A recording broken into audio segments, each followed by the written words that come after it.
Right, this is the code for the game. I'm using the brackets editor, and it's written in JavaScript and HTML5, and I'm using the phaser framework, which is used for 2D games on the web. So it allows me to show the game on a web browser, run it on a web browser, and it deals with things like physics and animation and stuff like that. Now it's been a couple of years since I created this game, and it's the only game at the moment that I've made using like JavaScript, HTML, for the web and stuff like that. So I might struggle going through some of the code. It might look a bit alien again, but I'll try and run through it. So the index is kind of like the main bit. So up here, I can press this to preview the whole game via this index. Essentially, it's kind of the key part of it, because it loads all the different scripts for the game. So essentially, it's the main game. The preloader is a script I decided to put everything in one place in terms of loading all the assets. So I thought it'd be easier just to have a separate place for that, just to make it easier to read essentially and find. So all the assets I'm using are in this script. And then we've got the game config, where we set up the main window and the various scenes I've got. And there's also where I've dumped a lot of the kind of main variables. It might not be overly efficient. Again, this was sort of earlier days when my coding was still pretty amateurish, my coding knowledge, especially in JavaScript. So it worked for the time anyway. So that was that. And I'll go through each one in the following scripts. So when we first start the game, the main menu opens up. As you can see, each constructor for each script, it's kind of got a name which we can then use as a reference in other scripts. So the main menu, we add all the images. So we've already loaded the image in the preloader, as I showed you just now, and then we just add it wherever we want essentially. So and then give it the dimensions. So that's the main thing. So it's really just buttons here. So obviously this part makes the button function. Obviously it's quite different to what I'm used to in terms of compared to C++ and C#. But yeah, I at the time I figured out how to do it. So it does different things. Then when we press the next button, it goes on to the rules page. And again, we've got more images. We've got the music being added this time. And again, we're kind of binding the buttons for kind of pointer over, pointer out. So it's kind of where the mouse is. So because with the button, we've got the car animation where the flames come out the back. So essentially, we're figuring out, is the pointer hovering over it? Is it clicking the car? So what kind of sprite should it show? And then most of the code for the game is in the main game part. So this bit might be a bit complicated to get through. But we start off by actually pausing the game. We don't let it start straight away. We actually launch the p-start scene, which is actually the pause start. So we go straight onto this first, and this is where the countdown happens. So we play countdown sound and reveal things. But what's interesting is this is kind of animated in a sense. So I'll show you the asset quickly. So here we've got num counts. There's actually one image, but they're not separate images like you would think it would be. So what phases let me do is cut up this image into different frames, and then I was able to kind of go scrub through, I suppose, that one image and show the different numbers using animation. And then I got a start delay and update, where it then plays the chose a different number depending on the timer. Yeah, I'm not sure how I managed to figure the time out, but it works as I've shown previously. So then we go back to the main game once the countdown's done, and we essentially load. Well, at the same time as doing the boss start, because it's all in the create function, we create the whole level essentially. So we've got all the barriers, the player, the AI, all the hazards and things like that. They all show up basically. So that's we're just creating everything. Start here. Yeah, I forgot to hide the waypoints, and then we add the physics as well, so we can tell when, for example, the finish line is overlapped by the player or the AI, so we can add to the lap count, so then we know when to get onto the final lap and the win condition and stuff.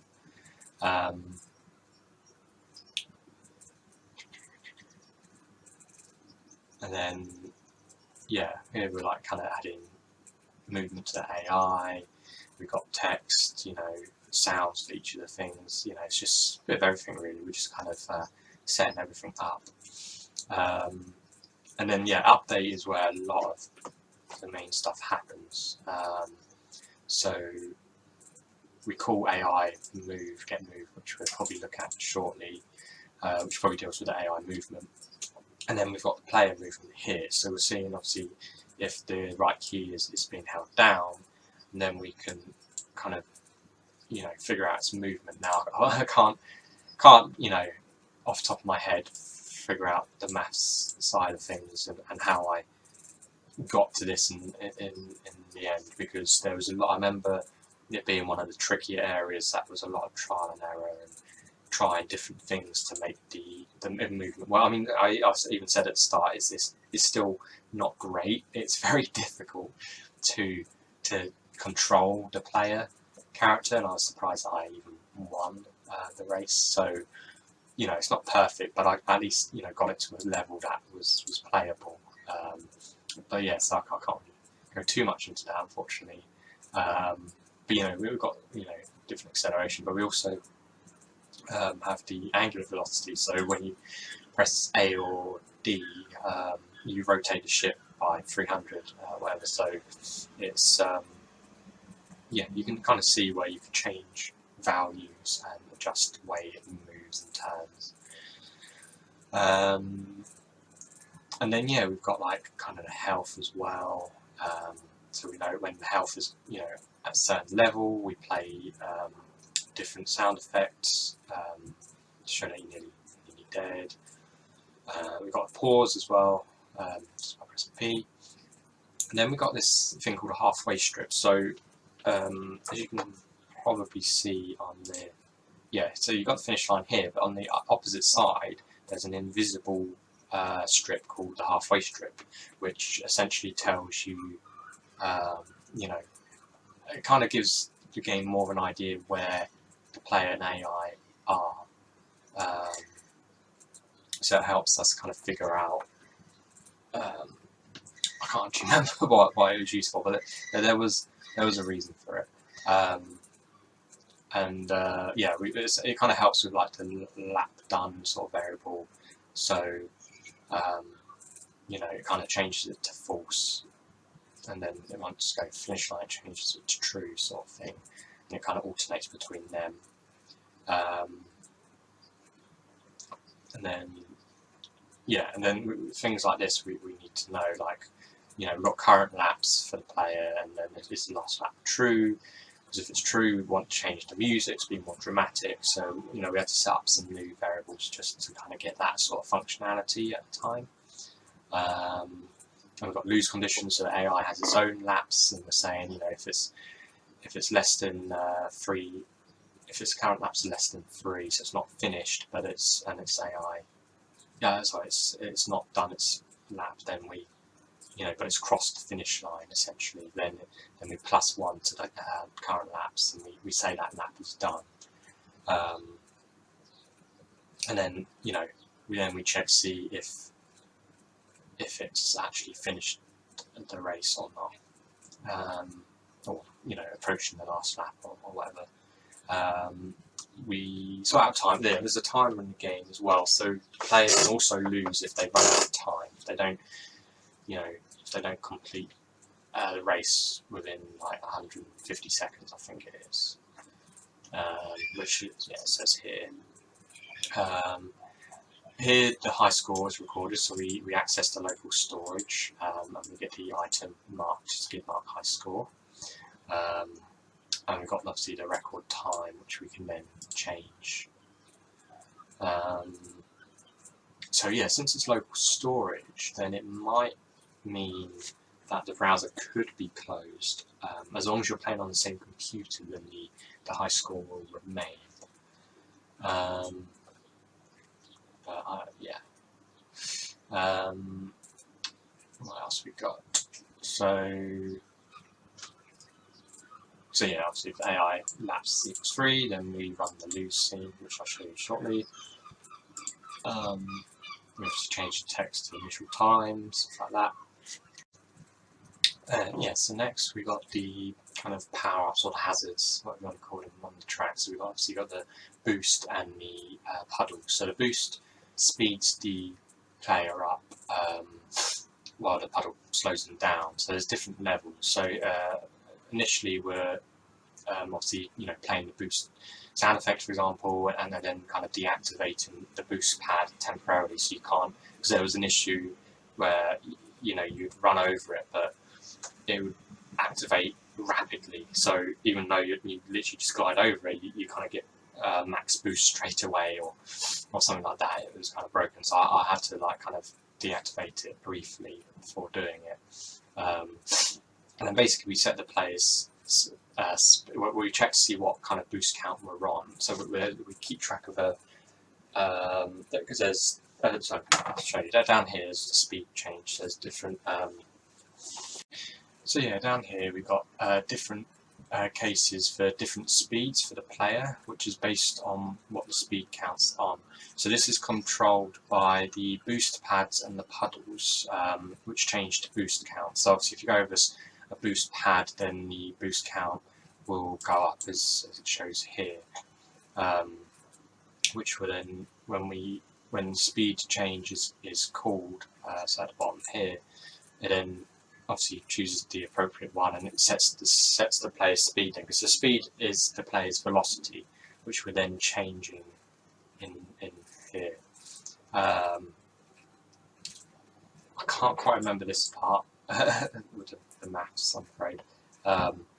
But yeah, like I said, we obviously delay the boost pad and the puddle, so we don't have unlimited boosting and stuff. And then yeah, the puddle's pretty similar. Obviously the main difference is it's -1 instead, and we reduce the speed. And then yeah, we've got the spike as well, which takes away the player's health. So if the player's health is less than 0, then they obviously lose, and it goes to lose screen. Otherwise we just take away the health, standard kind of health related stuff that I've done numerous times before. And then yeah, we finish up with the AI movement. So obviously we set its velocity, gets kind of directions, stuff like that. And then again we've got different counters this is for the waypoints, so we can get its movement to be consistent. So the way counter essentially tracks which waypoint it's at, depending on the distance it will change its. So yes, I think when it gets close enough to a way count, when it's within a certain distance, it then the way counter goes up, so then that changes what waypoint it's going to. And then yeah, the movement is sorted out down here. So we again set its velocity. Again, more maths that probably had to be tweaked and experimented with to get right at the time.